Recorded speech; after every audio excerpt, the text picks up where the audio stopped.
Pagdating sa paa, para sa akin na almost the same lang naman sila. Okay, wala kang ginagawa yung paa mo sa automatic, yung kaliwang paa mo sa automatic.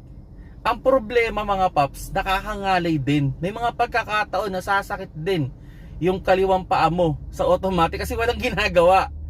And actually sa automatic ang problema dito, yung kanang paa mo medyo mas stress siya than manual kasi sa automatic preno ka ng preno. So diin ka ng diin sa preno. Kaya may mga pagkakataon na mas masakit sa kanang paa ang automatic. Kasi nga madalas ka na memreno. Now, pagdating naman sa shifter, yun siguro yung isang maganda, no? Kasi sa manual, cambio ka ng cambio eh.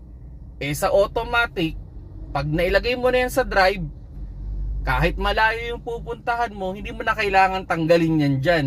Nandyan na yan. Eh pag sa manual, cambio ka nga ng cambio. Siguro ako personally, ito lang yung nakuha kong benefits with regards automatic, no? Yung kanang kamay ko na libre na.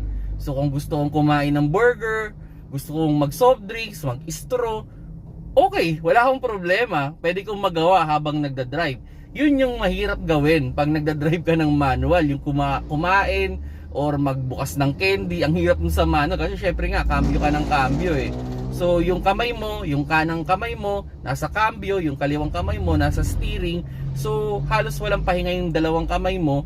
Compare with automatic, pwede mong gamitin yung kanan mo, pwede mong gamitin yung kaliwang kamay mo para ma-steer yung sasakyan. Pwedeng dalawang kamay. So you have more focus sa pagdadrive.